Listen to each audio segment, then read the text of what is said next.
Mesdames et messieurs, bonjour, monsieur le maire. Bonjour, mesdames et messieurs. Beau week-end. Oui, et j'en profite pour saluer monsieur et madame Bond de Ville-la-Salle qui sont venus me visiter hier soir chez moi, mais j'étais parti.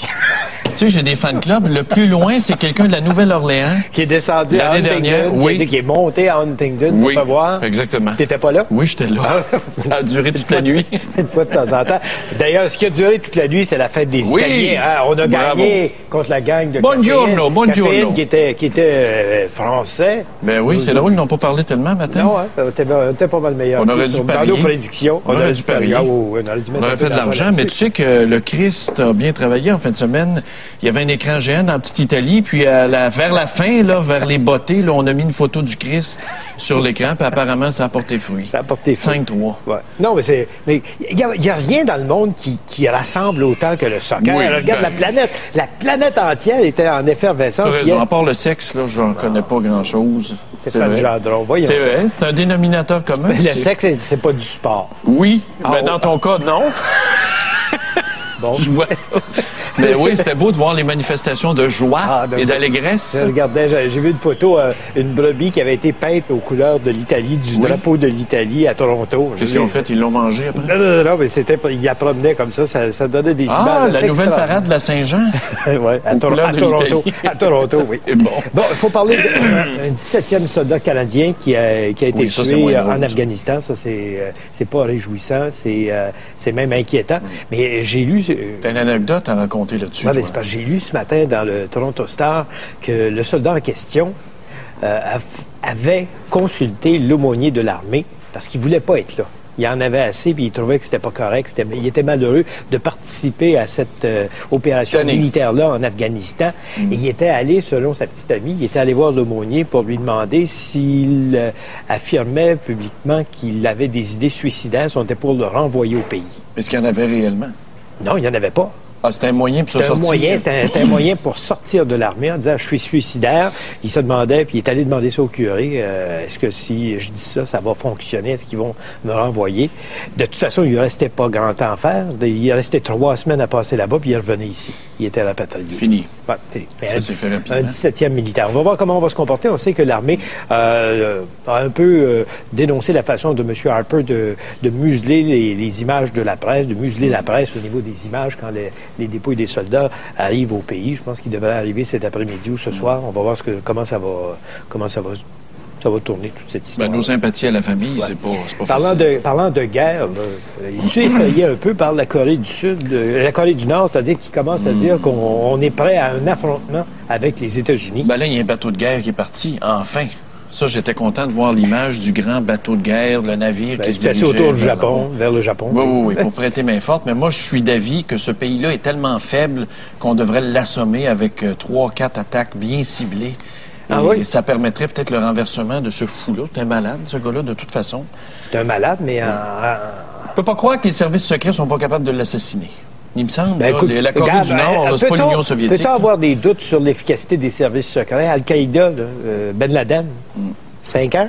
Dans un mois et demi? Ça va faire 5 ans en septembre. 5 ans. Le 5e anniversaire. Demain, de 2 mois. Il manque 2 mois pour que ça fasse 5 ans. On le cherche encore. On cherche encore Ben Laden. C'est assez spécial. On est capable de détecter des champs de potes à travers le maïs avec les ondes, mais on n'est pas capable de trouver Ben Laden dans les montagnes. Es-tu un fervent des organisations religieuses autres que l'Église, comme Évangélisation 2000? Ce matin, on parle dans le Journal de Montréal de chicane dans la sacristie. Oui, les gens de Québec connaissent bien Évangélisation 2000. Ils sont basés là-bas. À Québec? Surtout, ils sont très populaires à Québec. Ils ont fait des spectacles, je pense, au Colisée, à une certaine époque, avec Jérémy Gabriel, qui est un des fans qui gravitent autour. Mais c'est vrai, il y a Sœur Angèle aussi, qui a sûrement fait des pêtes de sœur hier pour fêter la victoire de l'Italie. Ah oui, c'est vrai, elle est italienne. Oui, il y a Marcel Leboeuf, le comédien. Il y a le docteur Lapointe aussi, qui fait des chroniques un peu partout. Mais c'est qui Sylvain Charon, le gars qui est à la tête de ça? Parce que ce qu'on semble dire au diocèse... C'est le trésorier. C'est le trésorier d'Évangélisation 2000. Parce que le diocèse de Montréal veut se dissocier. La conférence des évêques, quand je lis attentivement ce qu'on raconte au sujet de la prise de position de la conférence des évêques catholiques du Canada face à ça, c'est qu'on dit, ce gars-là, faut quasiment s'en méfier parce que tout est basé sur sa photo, notamment sur Internet, sur sa photo. Avec le pape. Avec le pape Jean-Paul II. Il est mort, Jean-Paul II, là. Jean-Paul II qui bénit son ministère, mais qui bénissait aussi d'autres ministères qu'on ne nommera pas, qui ont mal tourné. Mais j'aime la comparaison faite par le porte-parole de la conférence des évêques en disant, Mme Boucher aussi savait prendre une photo avec une personnalité et l'utiliser. Tout à fait photographique, Bourassa. Avec Robert Bourassa, avec Ginette Renault. Jean-Pierre Ferland. Jean-Pierre Ferland. Apparemment, je ne sais pas si c'est vrai. Mais quand tu regardes Évangélisation 2000, ces gens-là font quoi? Ils font beaucoup d'argent. Ils font de l'argent, c'est à but non lucratif, et les salaires sont beaucoup moins élevés que tout l'argent qu'ils récoltent, mais apparemment, c'est pour payer du temps d'antenne. Est-ce qu'on a accès aux livres comptables? Non. C'est ça que j'aimerais, moi. Parce comme Vision mondiale, là, il envoie des artistes en Afrique faire pleurer le monde. Tu vois toujours le pauvre enfant africain avec des mouches autour qui tournent. T'es là, voyons. C'est vrai qu'il y a toujours des jouer mouches. sa misère. Puis il y a toujours des mouches qui tournent autour du pot. Puis on essaie de faire pleurer le monde pour récolter de l'argent, alors que nos propres enfants dans Hochelaga Maisonneuve n'ont pas d'argent pour se payer un lunch le matin. C'est ça. Les enfants s'en vont à l'école sans avoir mangé. Ouais. Ça te tente pas, toi, de voir toujours des enfants mêlés là-dedans? Comme Sylvain Charon, un moment donné, j'ai vu une promo. Il y avait un petit enfant qui rôdait autour de lui. Ça devient tannant. Ça, c'est comme les politiciens qui se promènent toujours avec des enfants. Comme Vladimir Poutine, la connerie qu'il a faite la semaine dernière. Dont on a parlé vendredi. Laissez les enfants tranquilles. Laissez les enfants tranquilles. C'est vendeur, là, mais laissez ça tranquille, s'il vous plaît. J'aimerais ça te parler brièvement des nouvelles autos de la police de Montréal. On va s'acheter des Chevrolet Impala. Oui. On achète un lot de Chevrolet Impala. Mais attention, c'est 240 chevaux, alors que les anciens moteurs avaient 200 chevaux. Ouais. Donc, pour les poursuites, là, pour les Anne-Marie Pellado de ce monde, ça devrait être utile. Puis on devrait peut-être se sauver de l'hélicoptère de TVA parce qu'on va pouvoir aller plus vite. Non, mais écoute, moi, là, quand je regarde ça, si tu voyages un peu, tu vois à travers le monde. En France, ils sont en Peugeot. En Italie, ils sont en Fiat. Ce sont Peugeot, des sous-compacts. Ce sont des sous-compacts. Oui, mais il faut que ça soit modifié. Là. Tu peux pas Ben avoir oui, mais tu peux modifier une sous-compacte. Pourquoi ils utilisent à Montréal? On est en milieu urbain, là. On n'est pas sur des autoroutes là, à faire de la chasse de temps en temps ou de la poursuite de gens qui font de la vitesse. Toi, tu verrais en Smart l'hiver. Ça serait beau en sous-compact l'hiver. Si on veut faire un geste écologique, il me semble que passer de la grosse nord-américaine là, à quelque chose de sous-compact, là, comme, je sais pas, là. Toi, tu favorises ça, toi, la sous-compact blindée, probablement. Une Nissan, une Toyota. Les vois en Toyota, moi. Oui, mais je suis pas sûr que le moteur serait capable de faire la job. Voyons donc. En France, là, c'est pas moins peuplé. C'est pas moins criminalisé. Oui, mais est-ce qu'il y a un hiver aussi rigoureux? Est-ce qu'il y a un hiver aussi rigoureux, par contre? Ça change quoi, l'hiver? Ben, écoute, c'est toujours bien que le moteur parte l'hiver. Ils nous en vendent ici des Toyota dans les garages. Peut-être. Moi, je suis pas un spécialiste de la chasse à l'homme, mais... Ils ont dépensé 3,7 millions pour avoir 156 véhicules. Peut-être qu'il y en aurait eu 175. Oh, je sais pas. Les autos écologiques, ça coûte cher, tu sais. Ben, ça coûte aussi cher. C'est juste une question de moteur. C'est juste une question de grosseur de moteur. Et si tu prends un véhicule qui est moins lourd, tu peux... Oui, t'économises. Tu peux économiser parce que le moteur va être moins puissant. Oui, mais il va aller à la même vitesse. Oui, mais comment est-ce qu'on va faire pour loger nos policiers? Tu arrêtes un gars, tu le mets dans la boîte à salade, tu fais comment là, dans une Smart? Comment ils font ça ailleurs? Tu le mets dans la valise? Comment ils font ça ailleurs? Ben, ils arrêtent plus le monde, je pense, en France. Non, je regrette. Là. Ils arrêtent les gens, ils les mettent dans les véhicules. Ils sont tassés, mais puis c'est pas un salon. Tu t'en vas en cellule quand t'en vas. Pourquoi t'en achètes pas une auto écologique? Une auto écologique? Ouais, pourquoi t'en achètes pas une? Eh bien, salut ce matin. J'avoue que Richard Desmarais, dans une Smart, il aurait les genoux dans le front. Ta Mustang, toi? Je m'en cache pas. Ça doit être écologique, ça? Pas en tout. T'as un gros moteur? Pas en tout. 50 pièces de gaz en une journée et demie, et j'en suis fier. Mon Dieu, que j'ai eu une belle fin de semaine. Toutes les femmes me regardaient. Ah, c'est ça. C'est surtout... Ouais. Parce que sans la Mustang, tu n'es rien. Je passerai inaperçu. C'est ça. C'est ça, hein? Mais ce n'est que le début, mesdames et messieurs. Là, j'ai le projet de m'acheter un beau pick-up. Parlant de gars à femmes, Al-Qaïda, le gars appréhendé... De l'Université Concordia, Le gars de l'Université Concordia, Assem Hamoud, qui s'appelle Assem Hamoud. Il paraît que c'est un playboy. C'est filles, ça, là, non. Les journaux américains parlent de lui comme le playboy de Montréal, le playboy libanais de Montréal, qui a été arrêté. C'est un beau bonhomme. Ben, il a des belles dents, comme André Boisclair. Bon, lui, écoute... Tu sais que les femmes arabes sont belles je me questionne sur une chose. Notre service de renseignement canadien, le SCRS, là, qui est supposé d'être bien au courant des choses, là, comment ça se fait qu'ils n'ont pas vu ce gars-là? Lui, là, apparemment, il a été recruté par Al-Qaïda en 1994. Il est venu étudier ici avec la permission du gouvernement canadien de 1997 à 2002. Oui, mais il n'avait pas mis ça dans son CV, quand même. C'est sûr, mais... Quand tu fais du renseignement, tu es supposé de savoir que ces gens-là ont de drôles de relations. Oui, mais les 25 000 passeports qui disparaissent par année, on l'a su la semaine dernière, ça me surprend pas. C'est un nid de terrorisme. Il vivait ici, il a étiré son cours universitaire sur 5 ans. Ça prend 3 ans de faire le bac qu'il a fait. Il l'a fait sur 5 ans. Ça lui a permis de rester au Canada. Oui. Ça lui a permis, semble-t-il, d'utiliser un passeport canadien alors qu'il n'avait qu'un visa pour être ici, d'utiliser un passeport canadien, de toute évidence faux, pour aller au New Jersey, pour aller dans l'État de New York faire du repérage. Où est-ce qu'ils sont, nos services de renseignement canadiens, dans ce temps-là? Puis pendant ce temps-là, les gens sont contre l'imposition d'un passeport biométrique qui permettrait de régler tous ces problèmes-là. Ah oui, faut qu'on aille... C'est pas d'être licheux de cul des États-Unis. Ça n'a rien à voir avec ça. C'est une question de sécurité. Ça va être comme quand on va recevoir une bombe de... Oui, de la Corée du Nord. On va aimer ça, les Américains. Puis après, on va dire qu'on est contre le bouclier antimissile. Bon, l'homme qui a fait parler de lui en fin de semaine... Ah, que c'était bon d'entendre ça. Jean Charest... Commence à l'aimer, là.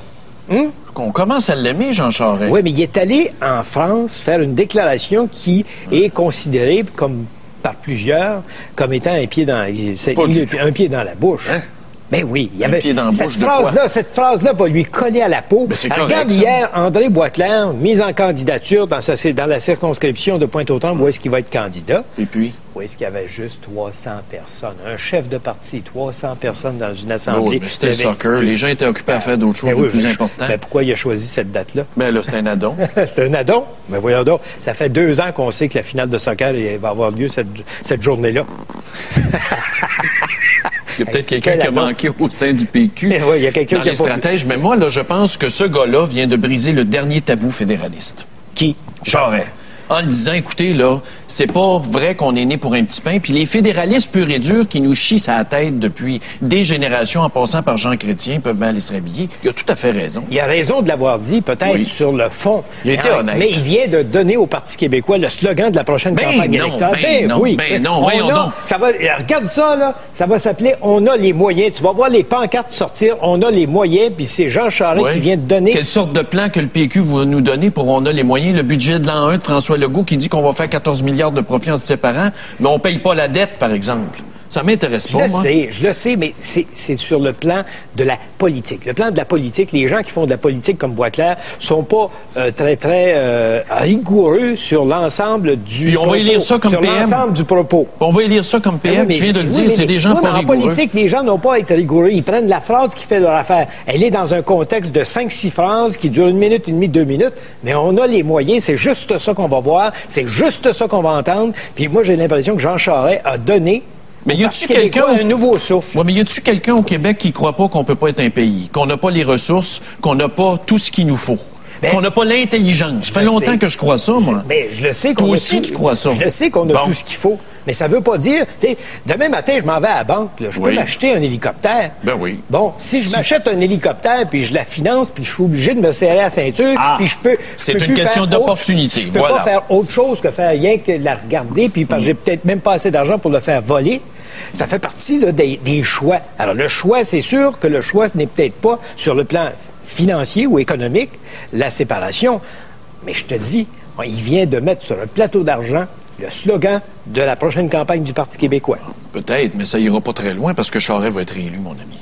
Je pense que oui. Avec moins de députés que la dernière fois, mais il va être réélu. Ah, pourquoi moins? Ben parce qu'il y a toujours un petit essoufflement dans un deuxième mandat. C'est rare que le deuxième mandat donne plus de députés... en général que la première fois. La question qu'on vous pose ce matin porte évidemment sur cette sortie de Jean Charest. La déclaration de Jean Charest, est-ce un cadeau à André Boisclair? Est-ce un cadeau à André Boisclair? Vous pouvez commencer tout de suite à nous appeler et puis vous pouvez vous exprimer sur l'ensemble de la question, comment c'est traité, comment les péquistes vont prendre ça, comment les libéraux vont prendre ça, comment la DQ va se sortir de tout ça entre les deux. Donc, vous commencez tout de suite à nous téléphoner pour réserver vos lignes. À Montréal, 514-790-0874. De partout au Québec, c'est sans frais. 1-877-790-3535. Ou encore, écrivez-nous par Internet à www.tqs.ca.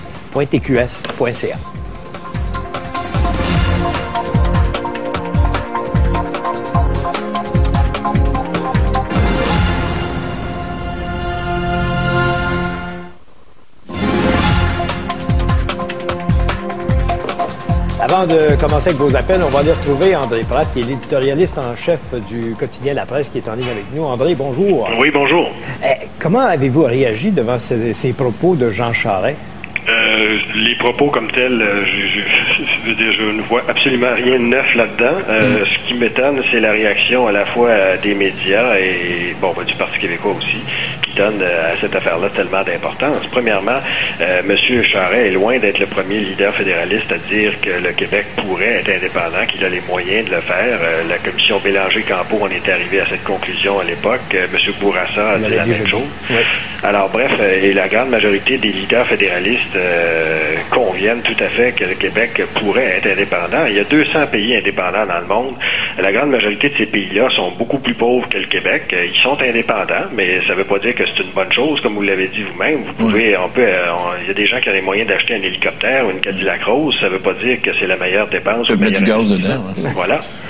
Mais ça demeure pas moins que c'est quand même une belle phrase à récupérer dans un slogan politique pour le parti adverse qui veut faire l'indépendance. C'est un peu comme la phrase de Pauline Marois quand elle avait dit qu'il y a des turbulences et puis les leaders fédéralistes se sont emparés de ça. Maintenant, imaginons le scénario contraire. Imaginons que M. Charest, en France, a cette question-là de quelqu'un qui lui dit, il me semble que le Québec a les moyens juridiques, financiers, etc., humains d'être un État indépendant. Imaginons que M. Charest aurait dit non. C'est faux. Le Québec est incapable.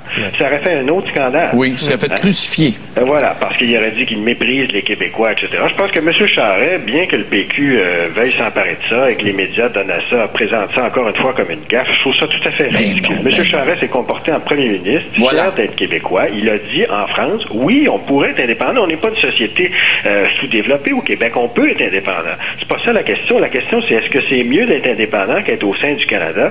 Et dans le reste de la réponse, qui évidemment, les péquistes ne tiennent aucun compte du reste de la réponse, mais M. Charest a démontré qu'à son avis, c'est mieux de rester au Canada. Alors, de la même façon que Mme Marois dit, oui, il va de l'avoir de la turbulence si on est souverain, mais je pense quand même que c'est la meilleure option. Moi, je suis très... je trouve que c'est cette forme-là de politique et de journalisme qui prend un bout de phrase. La pensée d'une personne ne se résume pas en 4 mots. Et je trouve que si M. Boisclair joue ce jeu-là, comme M. Charest, ensuite les politiciens sont bien mal placés pour se plaindre d'être mal cités ou etc. Hein? Mais c'est drôle, M. Pratt, moi je trouve ça réconfortant pour un chef fédéraliste de dire ça. Il me semble que c'est bon pour l'option, qu'on se le dise. Là, oui, on est capable, mais c'est pas opportun. Ça veut dire qu'on n'est pas fou à temps plein. Ce que ça nous montre, Stéphane, et je veux dire, on a tendance à dire que M. Charest, beaucoup de gens dans les milieux souverainistes disent « Ah, Charest, c'est pas un vrai Québécois, il rêve d'Ottawa, etc. » Parlez à tous les gens qui ont voyagé avec M. Charest, y compris des souverainistes et des gens de gauche.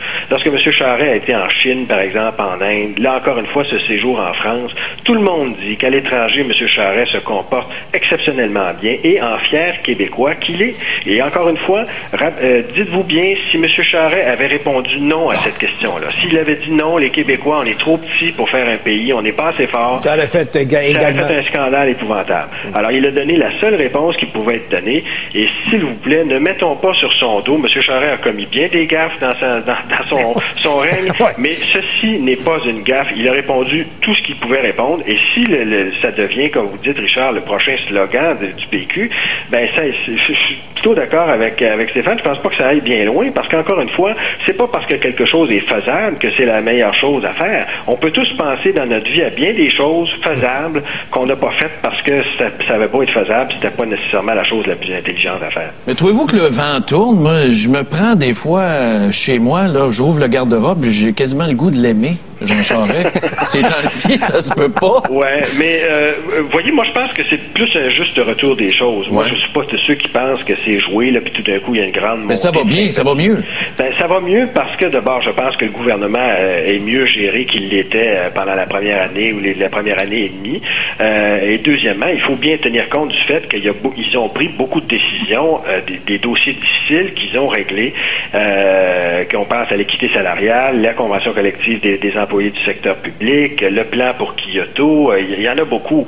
Évidemment, on continue d'axer regarder cette petite histoire-là. On veut en faire une grande gaffe puis une grande erreur, mais je pense que les gens voient bien que Jean Charest et son gouvernement sont capables de gouverner, de prendre des décisions difficiles. Est-ce que ça veut dire que M. Charest va être élu? Ça, c'est une autre affaire. Mais il y avait une espèce de courant, à un moment donné, là, anti-Charest, qui était excessif par rapport à l'action du gouvernement. C'était n'importe quoi. Il ne pouvait pas ouvrir la bouche, tout le monde était contre lui. Ouais. Exactement. Et tu sais, on a parlé beaucoup du dossier d'Harford pendant les derniers mois. Bon, ben, tu sais, je veux bien là que c'est peut-être pas le dossier qui était le mieux vendu, mais tout le monde sait que les péquistes ont fait la même chose. Les péquistes ont vendu des terrains à Tremblant, à Intra-Ouest, pour construire des condos. Alors, ils sont bien mal placés aujourd'hui pour dire que c'est la gaffe du siècle. Et à part Harford, il y a quand même beaucoup d'autres décisions qui ont été des bonnes décisions. Alors, je pense que c'est juste un juste retour des choses, et ça veut dire que probablement que la prochaine électorale sera une vraie campagne électorale où les gens pourront comparer plutôt qu'une espèce de campagne anti-Charest, comme si cet homme-là était un monstre. On a dit, il n'y a pas longtemps, que c'était le pire premier ministre de l'histoire du Québec. Je trouve ça pas mal fort. On disait ça de Bourassa à un moment donné, hein? Ouais. Tu sais, à un moment donné, quand Bourassa était au pouvoir, j'étais étudiant, puis on disait ça, c'est le pire, tu regardes ça avec une perspective, il n'était pas si mal que ça. Il faut, vous connaissez bien l'histoire, Stéphane, ça prend le recul un peu. Hein? M. Bourassa, quand il a été réélu en 85, n'était pas aimé. Il a été aimé avec le temps, et il a quand même fait 4 mandats, ce qui n'est pas si mal pour celui qu'à l'époque, on appelait le pire premier ministre de l'histoire. Ouais. OK. Merci beaucoup, merci beaucoup, M. Flatt. Au revoir. André, Robert Bourassa, je rappelle ça parce que c'était un moment d'histoire que j'ai vécu avec lui. On était au début des années 70, on parle de 73 probablement, chez lui à Sorel, sur le bord de la piscine, un vendredi après-midi. Il m'avait dit, tu sais, Richard, s'il y a quelqu'un qui doit faire l'indépendance du Québec, ça va être moi. Et quand Mitch est arrivé, et là, je me suis dit, ça y est, ce qu'il m'avait dit il y a tant d'années, va se réaliser. Parce qu'il se dit, si c'est pour être bon pour les Québécois et si ça doit être fait, je le ferai.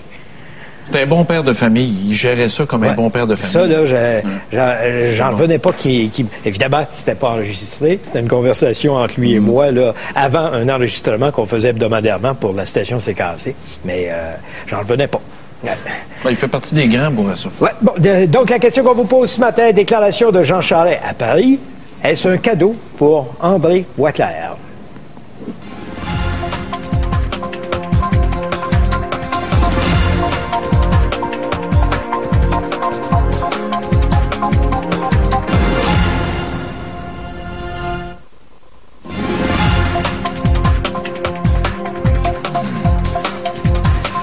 As-tu déjà du bon courriel? Oui.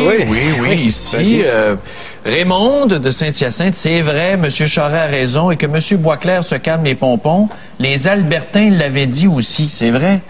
Ralph Klein l'avait dit quand Stephen Harper avait été élu. Il dit, nous autres, si on ne règle pas, on n'a pas d'intérêt à rester dans la Confédération.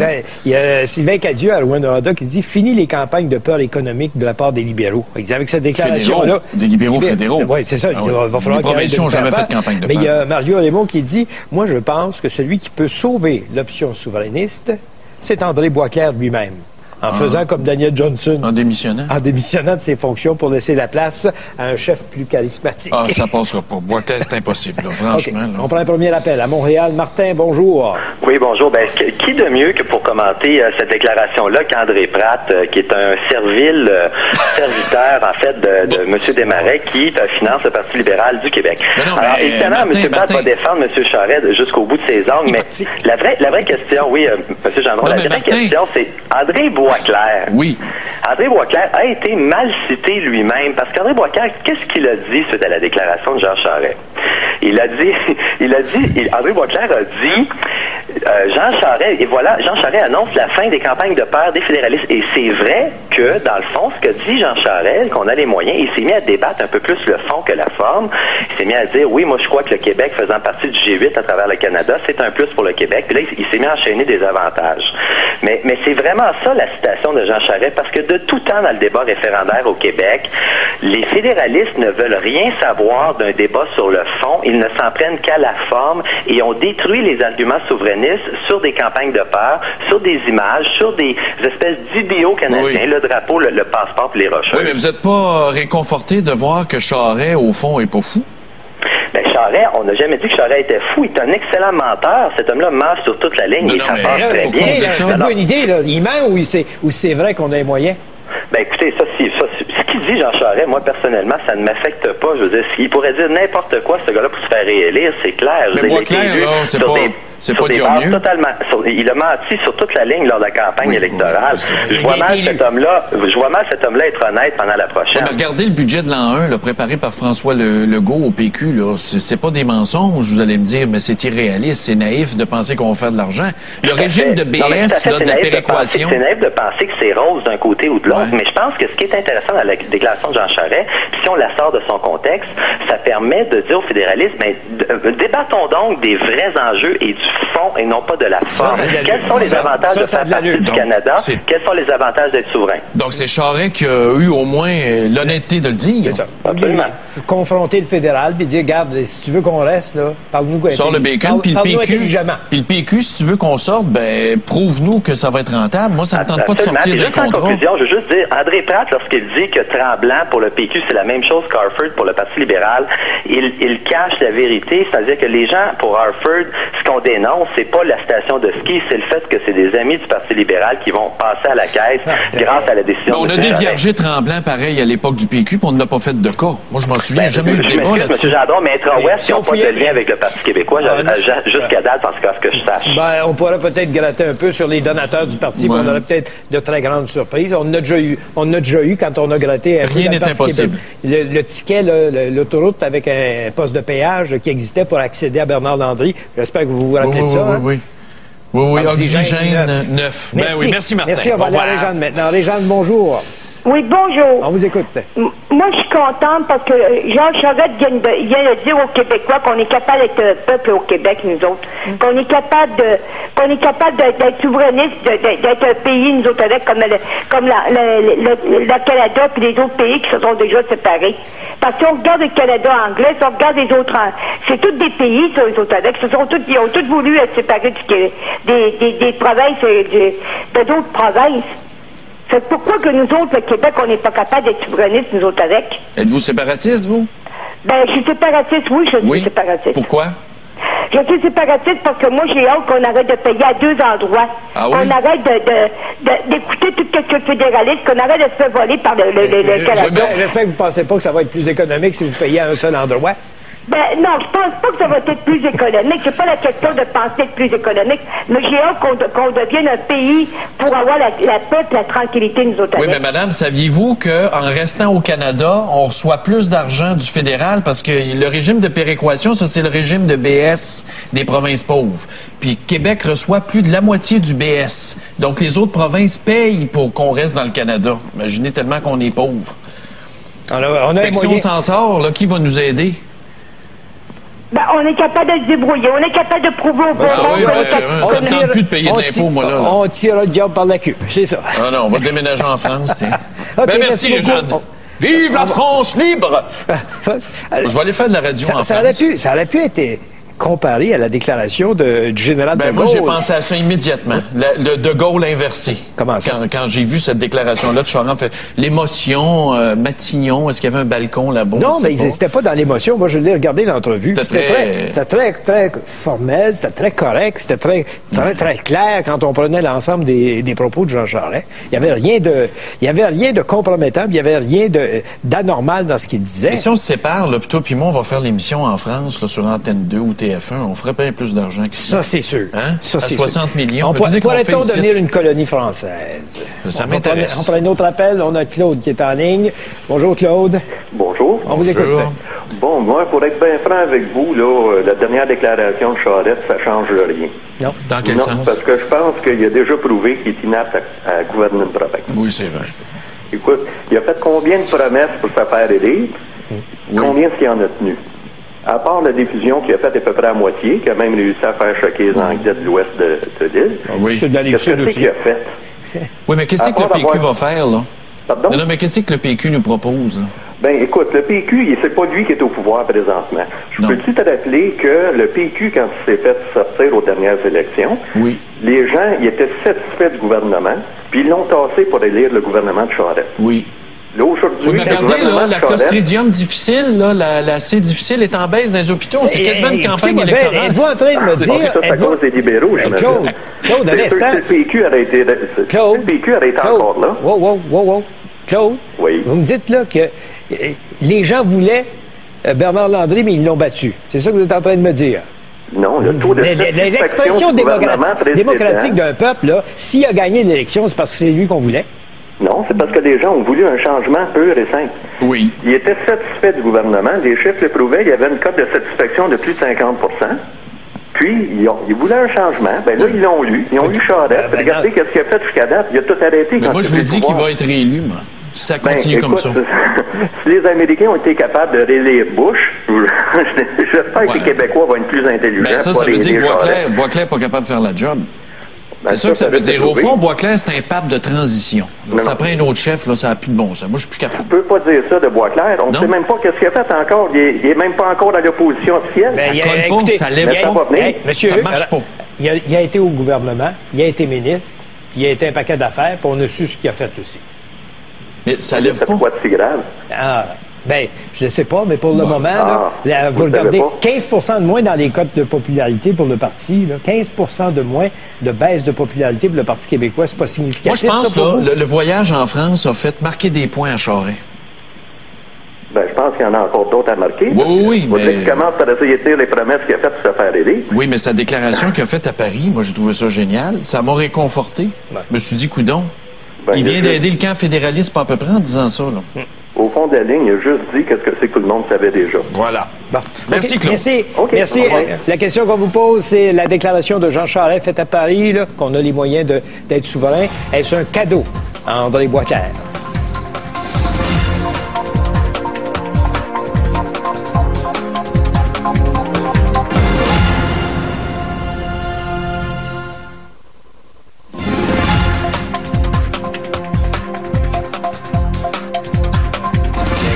D'une Mme Robitaille. Je vais leur lire un peu dans la prochaine pause avant de vous le dire. Peut-être falloir tempérer quelques propos. Mais non, mais ça arrive qu'il y a des gens qui séparatistes? Ouais. Bon, ben, j'ai Stéphane Thibouteau qui dit que il a pas donné raison au PQ. Il a juste dit aux Français que le Québec est en bonne santé, qu'il serait capable d'être un pays, certes moins fort, moins riche, puis moins important que le Canada. Oui, puis tu fais pas un pays basé sur l'identité nationale, comme Bernard Landry l'a dit à la Convention d'André Boisclair. Il dit l'indépendance nationale, ce n'est pas une question comptable, c'est une question d'identité nationale, de fierté, de solidarité. Je m'excuse. C'est pas le moyen, mais c'est pas grave. Oui, mais je veux dire que tu sois séparé ou pas, là, je veux dire, le peuple, il existe tout le temps. C'est entre les deux oreilles, cette affaire-là. Bon. Mais c'est des mots. Ces gens-là en ligne des mots, hein. Ouais. Mais c'est parce qu'un coup que tu as vibré, là, puis que tu as bien joui là, du mot national, là, le lendemain là, que tu t'es séparé, il faut toujours bien commencer à travailler. Ouais. Ça fait mal à la tête, ça. On va prendre un appel. On a Raymond qui est en ligne. Raymond, bonjour. Raymond? Ray? Monsieur Raymond? On va descendre à Richou. Est-ce qu'on a un autre? Est-ce qu'on peut changer de ligne? Richou. Oui, bonjour. Richou, Raymond, Carole. Oui, allô? Je pense qu'on a un petit problème de ligne, là. Oui, c'est moi. Bon, le voici, merci. Qui êtes-vous? Moi, je suis Carole. Carole. Bonjour. Alors, qu'avez-vous à dire à notre question, ce matin? Écoutez, je suis entièrement d'accord avec M. Gendron. Oui. Mais je trouve pas ça correct que le PQ fasse un plat avec cette phrase-là, étant donné qu'il faut la mettre au complet et non juste dire que le Québec est en santé. Oui, mais mettez-vous à leur place, là. Tu surfes là-dessus, puis tu vas faire du village au Moi, je suis pas un fervent admirateur de M. Charest, et peu importe les raisons, mais je suis très déçu pour l'instant, et je dis bien pour l'instant, du Parti québécois. On dirait qu'ils sont pas à un haut niveau de votive. Et j'ai hâte d'avoir en septembre, à la rentrée parlementaire, qu'est-ce que M. Boisclair va arriver, avec quoi il va arriver, avec qui va arriver. Et j'ai vraiment hâte de voir, parce que pour l'instant, le PQ, moi je suis péquiste, et on dirait qu'on ne croit pas nécessairement à nos chefs, à nos leaders. J'ai vraiment hâte de voir en septembre. Moi, là, pour l'instant, je suis en stand-by, et j'attends, parce que je ne sais pas où est-ce que M. Boisclair va nous emmener. Il est-tu batailleur intelligent? Il est-tu, je ne sais pas, en tout cas, bref, j'ai vraiment hâte de voir en septembre. C'est vrai que ça ne lève pas très haut. Regarde le débat sur la salle de concert de l'OSM. Le PQ a déchiré sa blouse à la place publique. Il n'y avait rien à déchirer là. C'était excellent, le projet du gouvernement. Parce que psychologiquement, moi, je suis pas un fanatique du pouvoir, loin de là, mais je suis quand même analyste un peu intellectuellement. Et j'ai vraiment hâte de voir où on s'en va avec ça. Vous le trouvez vide, Boisclair? Vous trouvez que c'est une canisse vide? Non, c'est pas ça que je dis, M. Gendron. Je dis que j'ai hâte de voir en septembre avec quoi il va arriver et avec qui il va arriver pour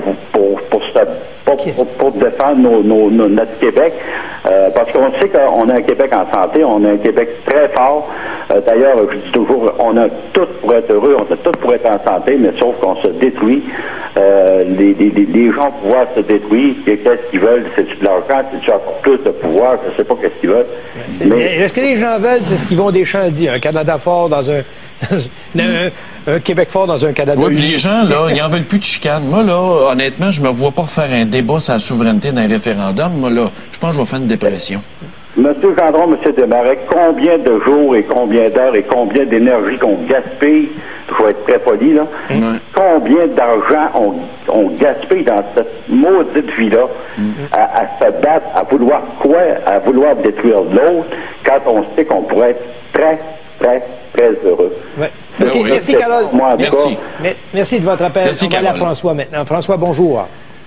Oui, allô? Oui, bonjour, François. Oui, ça va bien. Oui, vous? Ah oui, ça va très bien. OK, moi, je trouve que c'est pas un cadeau nécessairement.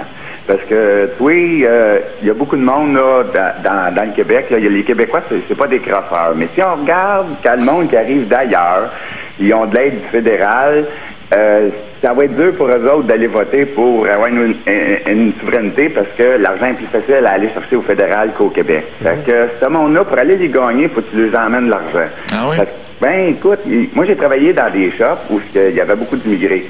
Puis, comme si on prend les Sikhs. Les Sikhs, eux autres, ils se tiennent en gang. S'ils veulent se partir une business, ben, tout le monde se ramasse de l'argent en gang, ils partent une business à un. Tout ce monde-là, ils vont chercher de l'argent au fédéral. C'est plus facile pour eux autres d'aller chercher de l'argent au fédéral. Fait que moi, je trouve que c'est pas un cadeau nécessairement. Oui, mais je pense qu'il y a des Québécois qui ont vu que c'était assez facile d'aller chercher de l'argent au fédéral. Quand on donne des commandites, ça vous dit quelque chose? Oui, mais je veux dire, si on regarde la population... Il y a combien de Québécois qui vont chercher de l'argent au provincial en s'assoyant leur gros derrière pour collecter le chèque de BS? C'est pas déjà mieux. C'est vrai. Non, c'est certain. Ça, c'est certain. Mais si on regarde les montants que le panier social donne aux personnes, il n'est pas élevé versus ce que les impôts peuvent donner. Une chance. Tu sais? En tout cas, moi, c'est mon point de vue. Merci, François. Merci. Merci beaucoup. On va aller, avant de faire la pause, on va aller retrouver Dave Leclerc à Québec pour connaître le sujet du Grand Journal à midi aujourd'hui. Bonjour, Dave. Bonjour, Stéphane. Bonjour, Richard. Ça va bien? Oui. Très bien. Qu'est-ce qui se passe? Qu'est-ce qui se passe? Il se passe que, justement, le premier ministre Jean Charest fait une déclaration à l'emporte-pièce ou une déclaration qui n'avait pas le choix. J'écoutais tantôt André Pratt et je pense qu'il a entièrement raison. S'il avait dit autre chose, on aurait fait un scandale. Oui, il serait mort. S'il avait fallu qu'il dise qu'on est trop pauvre, qu'on est ignorant, qu'on est ci, qu'on est ça. Ah, ça aurait été ça aussi récupéré par l'opposition. Donc, de toute façon, il était comme dans un cul-de-sac. Il a choisi la moins pire des options. Exactement. Je pense qu'effectivement, c'était la moins pire des options. Mais ce midi, on va vous poser la question suivante. Le Québec a-t-il les moyens de devenir indépendant? Alors, on ne se questionne pas sur la déclaration de Jean Charest, mais on se questionne vraiment sur le fond. Est-ce que le Québec est capable de devenir indépendant financièrement, psychologiquement aussi? Il y a des implications autres que financières, mais quand même, à la base, l'argent joue énormément sur le choix des Québécois. Ça, je suis persuadé. Mais l'argent, mais après ça, c'est l'émotion. Non, mais l'émotion. Imaginons un Québec indépendant le jour 1, puis c'est André Boisclair qui est président de la République. Tu veux dire quoi? Quoi? Ben, ça peut... Poser la question, c'est y répondre. Une affaire comme ça, il nous laisse en plan. Là, tu veux pas répondre, là. Ça veut dire quoi? Livre ta pensée. Vas-y, Stéphane. Je suis pas capable de me l'imaginer, là. Il y a trop de bonheur, là. Mais ça, c'est de l'émotion, ça. Ça, c'est de l'émotion. Ouais, c'est ça. Alors, on vous écoute à midi, Dave. Merci beaucoup. À demain. Alors, je vous rappelle, avant... Là, je vais faut aller en pause, puis pendant la pause, je vais lire le courriel de Mme Robitaille, puis je vais peut-être vous le lire après si je trouve que c'est correct de vous passer certains des mots qu'elle utilise. Mais on fait une pause, puis je vous rappelle notre question ce matin. La déclaration de Jean Charest à Paris, est-ce un cadeau à André Boisclair?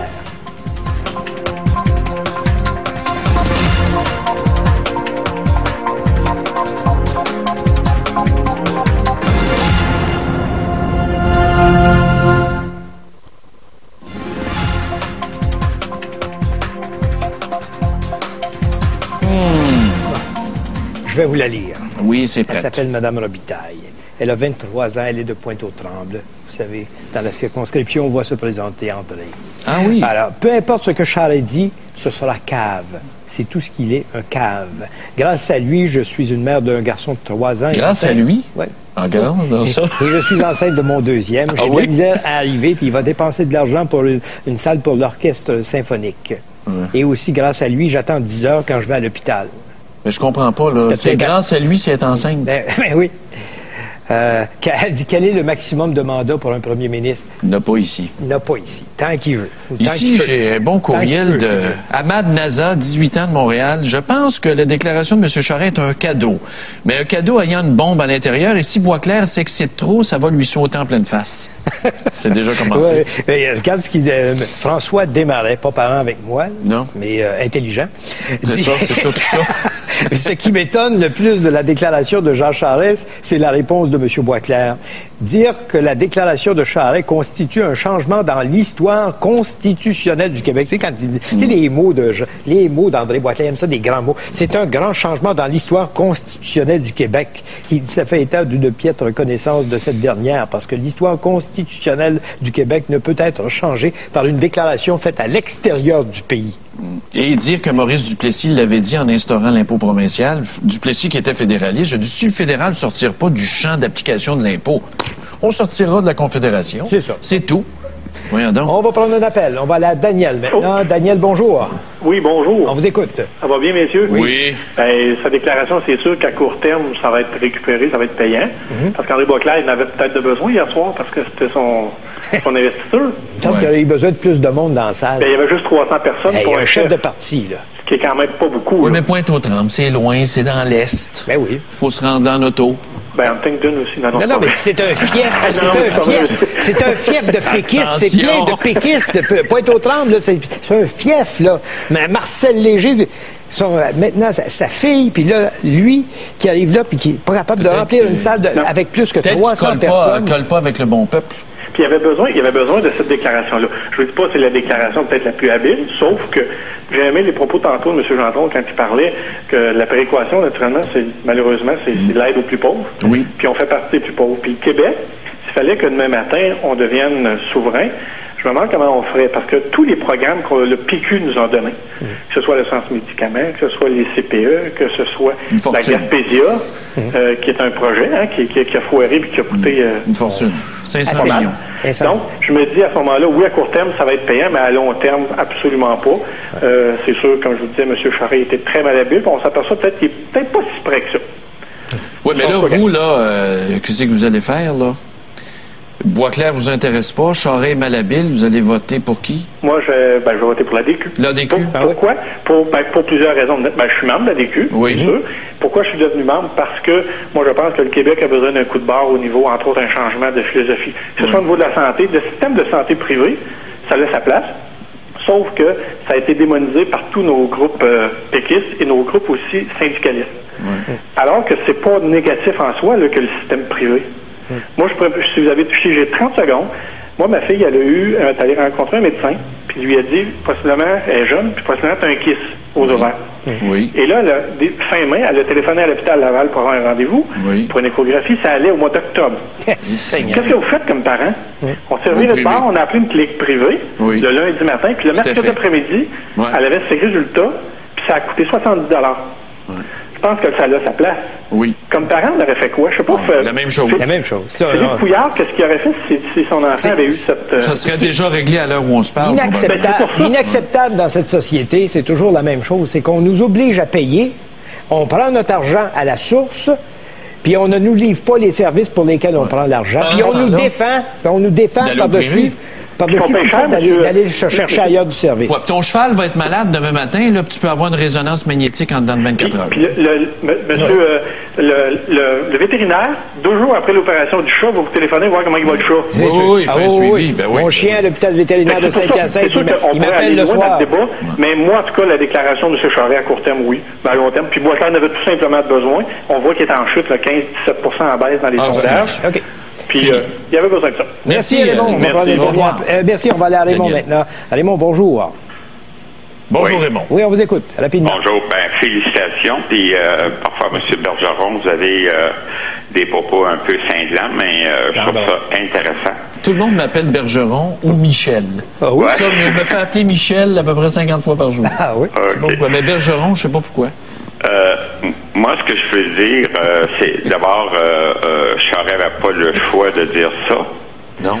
Mais Boisclair l'a récupéré, puis je suis pas sûr qu'il est capable de l'attraper. De l'attraper. de se promener avec ça dans les mains. De un. De deux, si on regarde ce que Charest a fait, moi, je reste à Longueuil. Les diffusions. Oui. Je trouve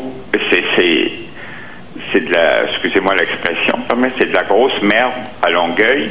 Ils n'ont même pas adopté le budget. Le gouvernement met pas ses culottes. C'est bon, vous n'avez pas eu de compte de taxes encore? Merci, Raymond. Je suis obligé de vous arrêter là-dessus. C'est déjà fini. T'as-tu un compte de taxes, toi, à Boucherville? De la partie bouchervilloise, oui. Mais pas celle de Longueuil.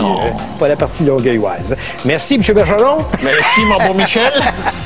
Merci, mesdames, messieurs, d'avoir été là. On est là demain matin, 9h, pour une autre de l'avocat du diable.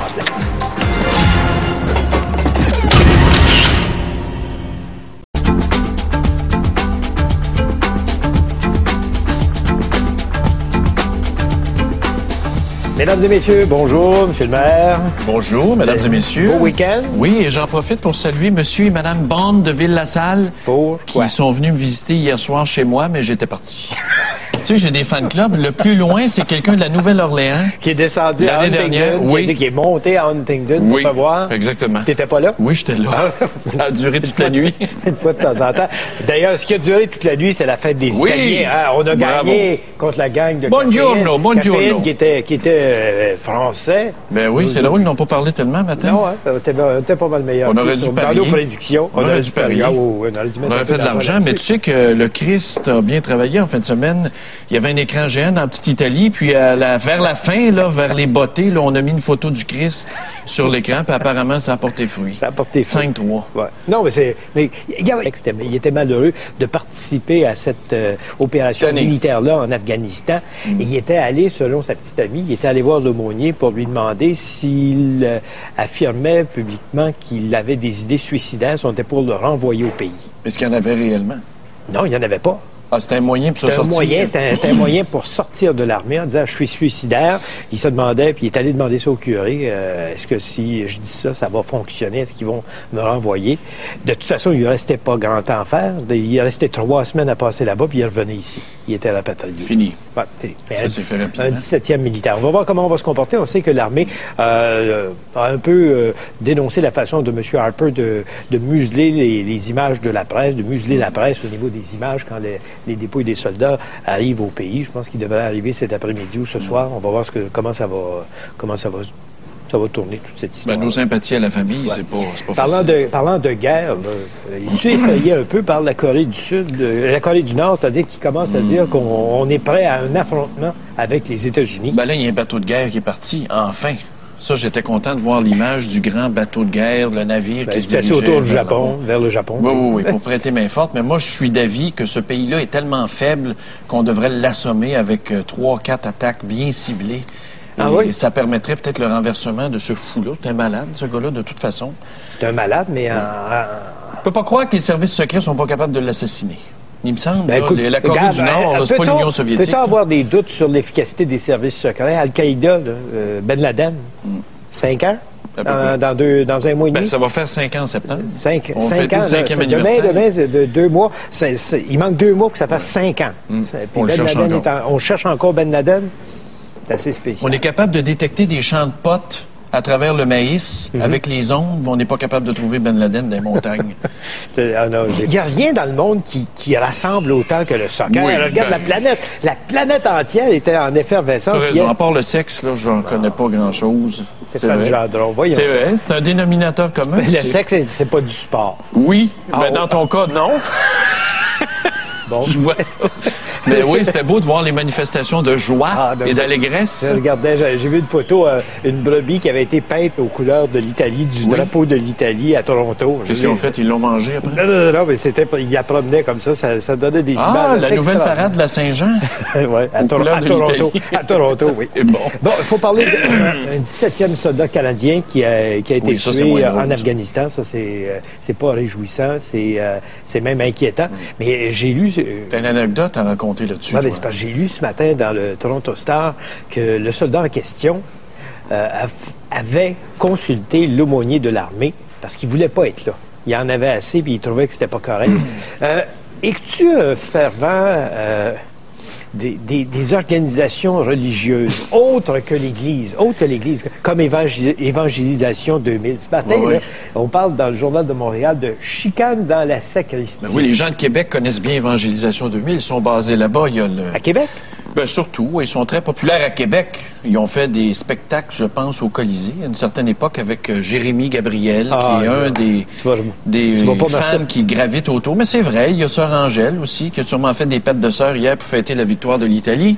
Ah oui, c'est vrai, elle est italienne. Oui, il y a Marcel Leboeuf, le comédien. Il y a le docteur Lapointe aussi, qui fait des chroniques un peu partout.